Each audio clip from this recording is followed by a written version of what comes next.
Uma história me chamou muita atenção de um mestre que estava discipulando um rapaz e na peregrinação dos dois, ele passou por um local e viu uma tapera, uma casa paupérrima, uns meninos magrelos, sabe? Um homem sujo, um maltrapilho, uma pobreza, algo muito intenso, sabe?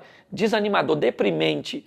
E este mestre então começa a conversar com o chefe daquela família e perguntar por que uma miséria tão grande, por que as coisas fluíam daquela maneira. E ele disse, olha moço, aqui a situação é muito difícil, a única coisa que nós temos é uma vaquinha e nós sobrevivemos dessa vaca, bebemos o leite dela, um pouco do leite fazemos queijo e um pouco negociamos, então não dá para ter mais nada além disso. A única coisa que temos é essa vaca.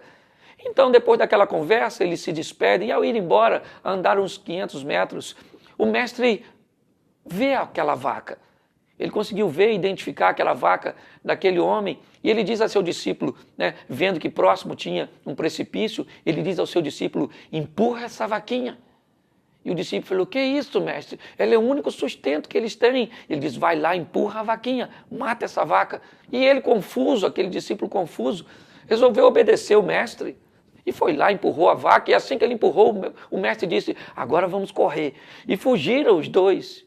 E por muitos anos, por longos anos, esse rapaz amadureceu, mas cultivou a lembrança daquele episódio.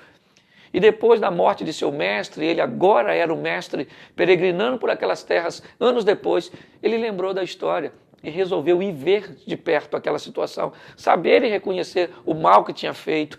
E quando ele chega, no lugar daquela tapera havia uma mansão. Garotos agora crescidos, bem formados, certo? Um homem bem aparentado. E ele lembrou-se que era o mesmo homem, não se tratava de outra família. E ele então começou a conversar com aquele homem. E o homem disse, olha, eu lembro de sua vinda aqui há tantos anos atrás, mas só que naquele dia algo aconteceu, algo muito desafiador para nós. Sabe, assim que vocês saíram, um acidente aconteceu. A nossa vaquinha escorregou e caiu no precipício. Foi uma coisa terrível, mas a morte de nossa vaca nos fez rever os nossos valores, e aí eu não tinha mais a vaca, tive que ir para a terra e cultivar a terra e arar, e as coisas foram dando certo, e nós fomos comprando mais terras, as coisas foram se ampliando, e hoje nós chegamos até aqui, certo? E ele disse, mas a sua vida mudou por causa da morte da vaca? Ele disse, certamente, se não fosse aquela vaca ter morrido, nós estávamos naquela vida até hoje. Talvez para a sua vida mudar, uma vaca tem que morrer, algo tem que morrer, algo que deixa você, mesmo que seja numa condição boa, mas que te deixe estagnado. E o bom pode afastar você do espetacular. Deus quer que você viva coisas grandes com Ele. Que Deus te abençoe. Mate aquilo que precisa hoje, ser morto, e viva com Deus uma grande história. Que Deus te abençoe. Graça e paz.